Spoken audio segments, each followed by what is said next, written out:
Social മീഡിയയിൽ trending ആയിക്കൊണ്ടിരിക്കുന്ന യു.പിയിലെ ഉപമുഖ്യമന്ത്രിയുടെ ഒരു പരാമർശമുണ്ട്.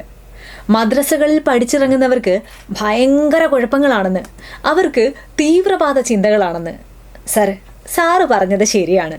അങ്ങനെയുള്ളവരുണ്ട് കേട്ടോ.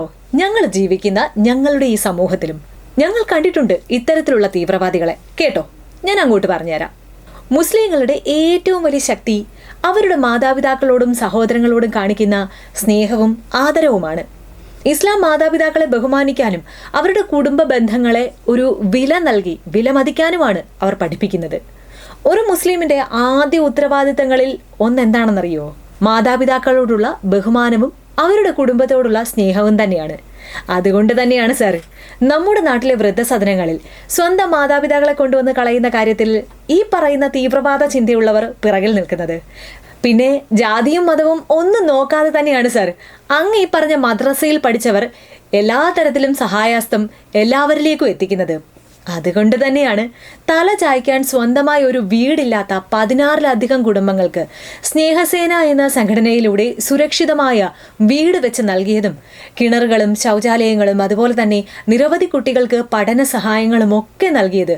അങ്ങനെ എണ്ണിയാലൊടുങ്ങാത്ത സേവന പ്രവർത്തനങ്ങൾ അവരുടേതായുണ്ട്. അവിടെ ജാതിയും മതവും ആരും ഒന്നും നോക്കിയിട്ടില്ല ഇതൊക്കെ ചെയ്തത്. നാട്ടിലൊരു പ്രതിസന്ധി എന്ന് കണ്ടാൽ ജീവൻ പണയം വെച്ചും രക്ഷാപ്രവർത്തനത്തിന് ഇറങ്ങുന്നവരാണ് ഓരോരുത്തരും.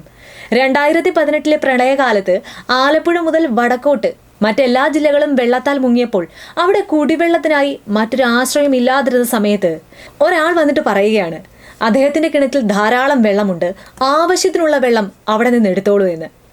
ആ പറഞ്ഞത് പറഞ്ഞതുപോലെ മദ്രസയിൽ പഠിച്ച ഒരാൾ തന്നെയാണ്. ഇത് എൻ്റെ അറിവിലുള്ള എൻ്റെ അനുഭവത്തിലുള്ള ഒരു ചെറിയ കാര്യമാണ് കേട്ടോ. ഇതുപോലെ ഒരുപാട് അനുഭവങ്ങൾ പറയാൻ ഓരോരുത്തർക്കും കാണും. ഓരോ ദുരന്തം ഉണ്ടാകുമ്പോഴും, അതായത് ഇപ്പോൾ വയനാട് ദുരന്തം, ഈ ഒരു ദുരന്തം ഉണ്ടായി അവിടെ മുസ്ലിം ലീഗിന്റെ വൈറ്റ് ഗാർഡ് എന്ന കൂട്ടായ്മയാണ് ഏറ്റവും മനോഹരമായ പ്രവർത്തനങ്ങൾ നടത്തിയത്. മുസ്ലിം ലീഗാണ് ആദ്യമായി അവിടെ വീട് വെച്ച് കൊടുക്കുന്നത്. അവരൊക്കെ ഈ മദ്രസയിൽ പോയത് കൊണ്ടാണ് കോടിക്കണക്കിന് രൂപ ഓരോ മനുഷ്യരുടെ ആവശ്യം മനസ്സിലാക്കി മദ്രസയിൽ പോയവരാണ് കൂടുതൽ നൽകിയത്. അങ്ങനെയാണ് 25, 30, 40 കോടിയൊക്കെയായി ഈ കണക്ക് കൂടിയത്.